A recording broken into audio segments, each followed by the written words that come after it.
Hey guys, so I thought I'd post a video about what to do if you don't have much, haven't started anything, and kind of want to give it a go. So we have a part of our garden bed that is still grass that we're going to extend.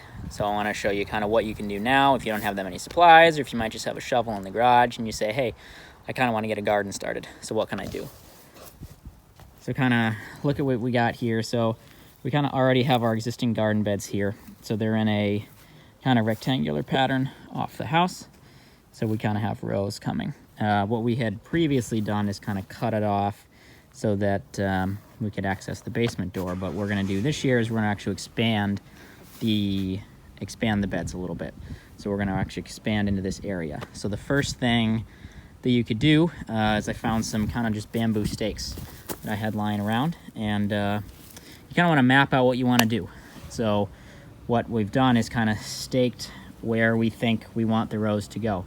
So this is about where we think we want to end the row, and then I'll show you this way of we just kind of staked, you know, where we're going to have the row start, where we're going to have it end, and then how we were going to leave a pathway between the different beds. So these are really extensions of existing beds. So really just marking out where the rows are going to go. So our plan is to kind of expand, you know, this row and this row to really get it out to here. And so what we are starting with is pretty poor grass. So we don't have a great lawn, so we don't have much in terms of turf. But you know, we have some areas that are grass, other areas that are what were crabgrass. So you can pull it up and kind of see the soil that's here. So what we want to make sure is that there's no invasive species, especially invasive vines, because if you rip up invasive vines, they then spread even more. We're mainly just dealing with crabgrass. So the things that we're going to have to keep an eye on this area that we're going to create new is weed pressure through seeds. So we're going to expect the soil to have a lot of seeds in it when we go work it this year. We're going to have to continuously kind of treat that over time. But you know, you can do this even if you don't have an existing garden. You can just kind of take stakes and go out into the back, say, you know, here's where I want my garden to be. So a couple of the things that we were keeping in mind is we have a really good south-facing lot. So we kind of have tracked the pattern of the sun. The sun kind of starts coming up and is kind of shaded by these trees over here in the morning, and then at about 10, 11 a.m., the sun kind of makes it up over. Now in the winter, the sun angle is a lot lower through the sky, but then in the summer, it really starts and gets a lot of sun throughout the day. So you can see we got a really nice exposure here for our annuals. Our perennials right now, you can see this time of year are kind of completely shaded at around 1 in the afternoon, but it's really due to these pines. So once the sun clears these pines, the sun will kind of move back over the perennials in the back. So you want to pick a spot that has really good sun, probably 6 to 8 hours or more. This has pretty much 10, almost 12 hours of sun when we get into the day. So we've kind of picked the prime real estate for our backyard to get the sun. When there was nothing here, there was just grass, and I can post a picture of the yard before. There was a tree over here, so we're really avoiding that area because there was a lot of really thick tree roots. So that's where we kind of mound and do a lot of supply stationing. We've been working on improving the soil here for a couple years now. So if you pick a spot, you want to just stake it out. So because we have existing beds, I'm just kind of using the spacing that we already had, but you can look up, you know, the proper spacing for how big you want your beds, how big you want your rows. But you basically want to be able to sit or stand in the rows and be able to reach at least to the midpoint in the gardening bed, because you never want to step on the beds as you're gardening. So what I'll show you now is basically the areas that we're going to take and extend, but this could work for any area of grass. A couple ways you could do it. You could put a tarp over it, let the sun kind of kill that grass over the course of a couple months. But I'm going to do a little bit more labor intensive and just take a shovel and kind of hand remove all of the grass, and then kind of work with the soil that we have here. We're really going to have to amend it because the soil is going to be pretty poor.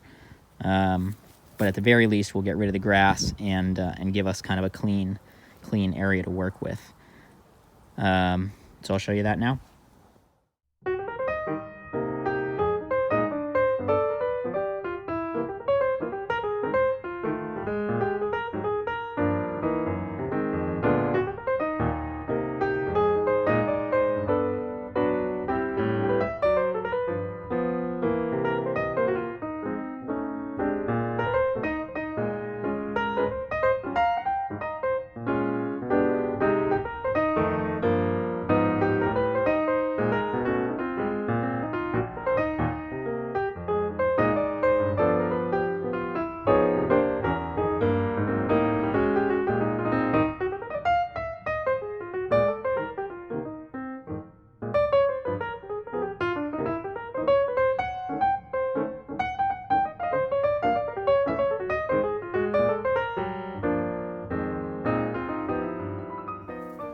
So I kind of got one bed extended and the second one half extended.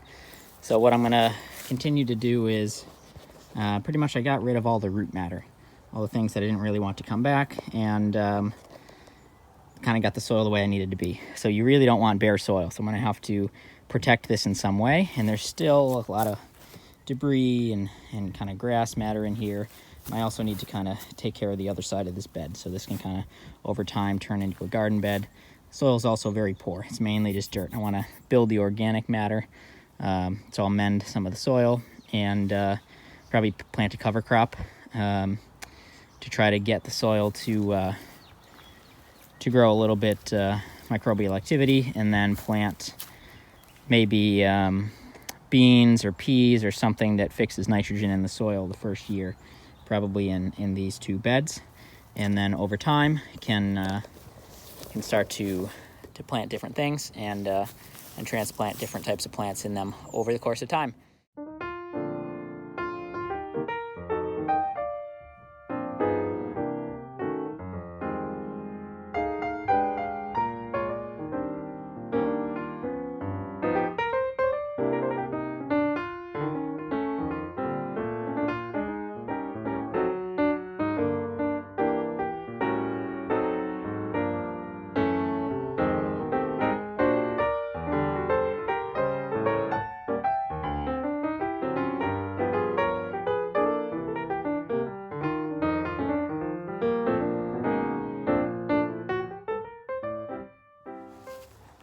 Hey guys, working into the evening to try to beat the snow that's coming in tomorrow, just to get the beds prepped.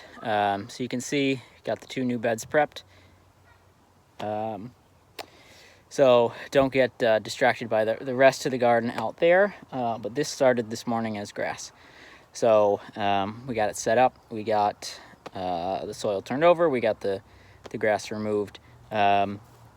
In years past, the mindset I would have had was, all right, this is perfect. We'll plant right in it and it'll be great. We'll have a garden.